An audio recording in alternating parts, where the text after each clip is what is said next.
The more than 500-page report details arguments for the, quote, lab leak theory. The Democrats say it provides no clear evidence. It also accuses former top health official Anthony Fauci of trying to suppress the theory. Democrats blasted that as baseless. The left subscribed to this idea that it just appeared in a wet market in China, perhaps from a dodgy bowl of bat soup. They wouldn't entertain any other explanation, especially after Donald Trump suggested a more nefarious possibility. Why do you keep using this? A lot of it people comes say from it's China. racist. It's not racist at all, no, not at all. It comes from China.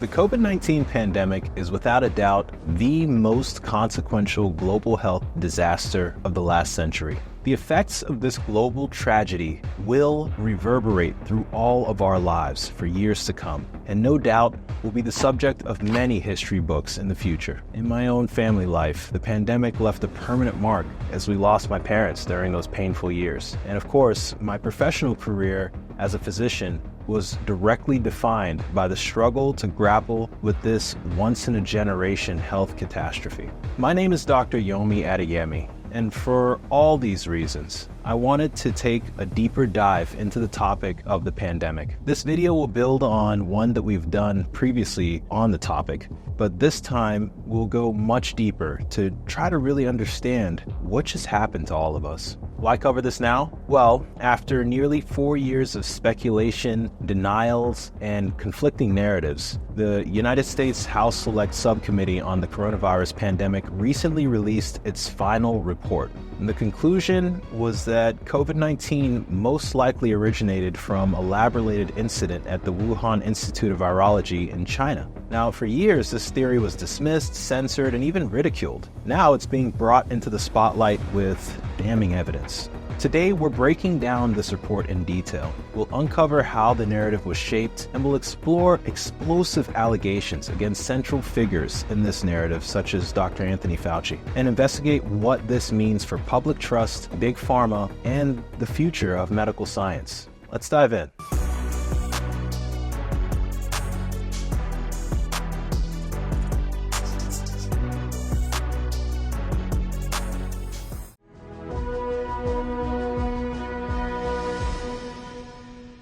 Now, the lab leak theory was initially dismissed as a conspiracy theory, but the Congressional report sheds new light on the events leading up to the pandemic. Researchers at the Wuhan Institute of Virology fell ill with COVID-like symptoms in November of 2019. Now, this was weeks before the first publicly reported cases. The US intelligence report says 3 researchers at a Wuhan lab fell ill and even went to the hospital right before the coronavirus pandemic began. What's more, the lab was conducting what's called gain-of-function experiments, funded in part by US taxpayer dollars, through organizations such as EcoHealth Alliance. The report makes it clear. These experiments weren't just academic. The lab was manipulating coronaviruses to make them more infectious, a process known as gain-of-function research. And this wasn't happening in a vacuum. US funding funneled through various organizations played a role.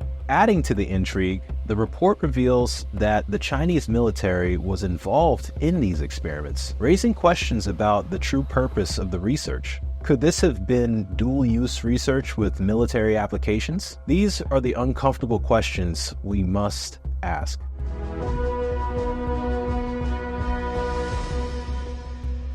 In RFK Jr.'s book, The Real Anthony Fauci, he accuses Dr. Fauci of not only suppressing the lab leak theory, but also promoting a specific narrative that benefited pharmaceutical companies. Let's break this down. According to Kennedy, Fauci has a history of prioritizing high-cost drugs and vaccines over cheaper, potentially effective treatments. During the AIDS crisis, Kennedy states that he pushed for widespread use of AZT, a highly toxic and expensive drug, while downplaying alternatives like Bactrim. The pattern, Kennedy argues, repeated during COVID-19. Early treatments were labeled dangerous or ineffective, while mRNA vaccines produced under emergency use authorizations were championed as the sole solution. The Congressional report reveals systemic issues in vaccine development, including rushed approvals and billions in federal spending with limited oversight.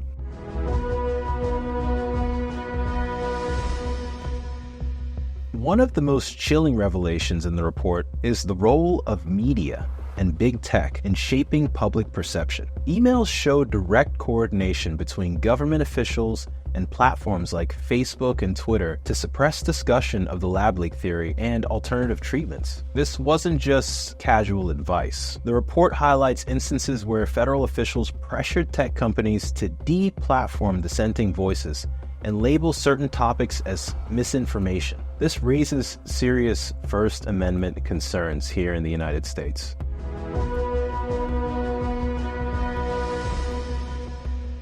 Now, to provide a balanced perspective, let's consider the natural spillover theory. While the Congressional report leans heavily toward the lab leak hypothesis, some scientists maintain that zoonotic spillover remains a plausible explanation. Now, they argue that the virus's genetic makeup aligns with patterns seen in past pandemics. But here's the catch. After 4 years, no intermediate host or infected animal has been identified. This is a critical piece of evidence typically found early in zoonotic outbreaks. This absence adds weight to the lab leak hypothesis.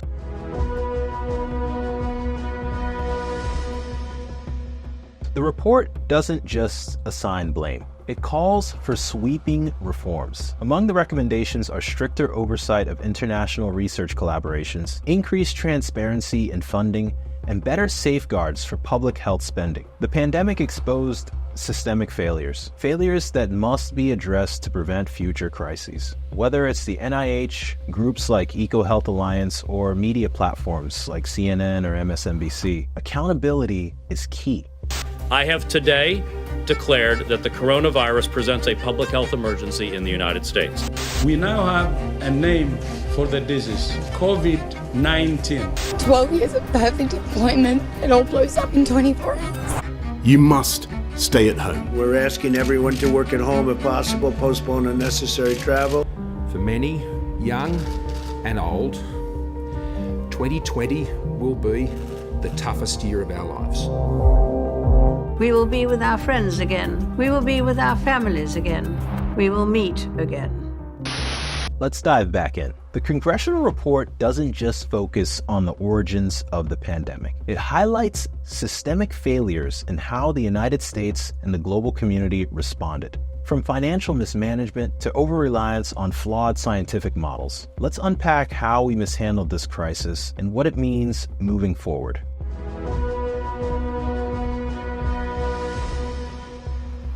The report estimates that over $400 billion in taxpayer money was lost to fraud through relief programs like the Paycheck Protection Program, or PPP, and enhanced unemployment insurance during the pandemic. One glaring issue, a lack of oversight. Federal agencies like the Small Business Administration failed to validate applicants properly, allowing transnational criminal organizations to siphon billions of dollars. Meanwhile, many small businesses were left in the lurch, unable to access funds. The effects of the fraud are not limited to just $200 billion of taxpayer money being lost. There are countless stories of innocent people being victimized by SBA's carelessness.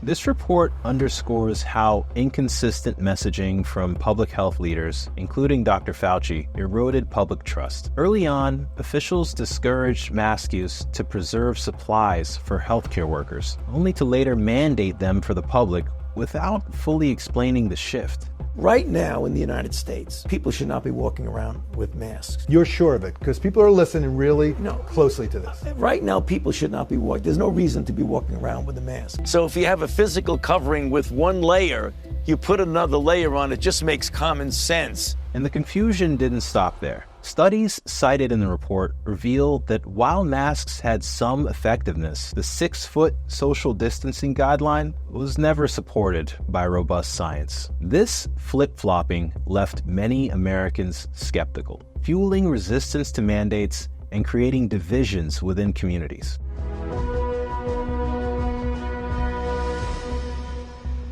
Lockdowns, hailed as a necessary measure to flatten the curve, came with severe consequences. The report highlights 4 major areas of harm: economic devastation, mental health crises, disruptions in child development, and increased physical health issues from delayed medical care. For example, school closures didn't just disrupt learning. The report shows how they worsened existing disparities, with low-income and rural students falling the furthest behind. Mental health issues in children skyrocketed, and physical health took a hit as routine care was delayed.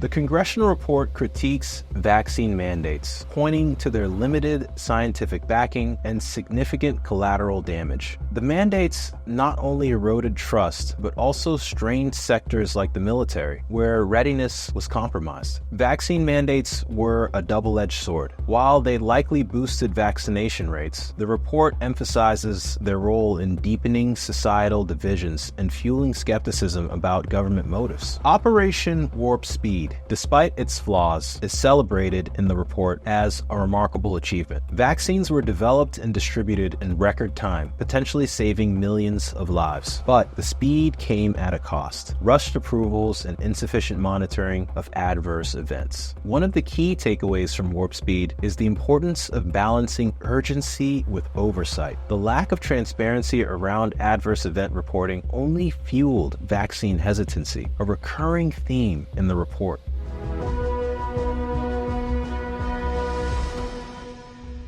The report pulls no punches in criticizing international bodies like the WHO for their failure to hold China accountable. From delayed investigations to parroting CCP narratives, the WHO's actions hindered global efforts to understand the origins of the pandemic. The report also highlights how China violated international health regulations with no repercussions. This lack of accountability raises questions about the WHO's ability to effectively manage future pandemics. The final section of the report outlines recommendations for future pandemics. These include stricter oversight of gain-of-function research, more transparency in public health communications, and robust systems to prevent fraud in emergency relief programs. If there's one thing we've learned, it's that trust and accountability are non-negotiable. The next pandemic isn't a matter of if, it's a matter of when, and we need to be ready. The pandemic exposed our weaknesses, but also gave us a chance to rebuild stronger systems. Transparency, open debate, and ethical leadership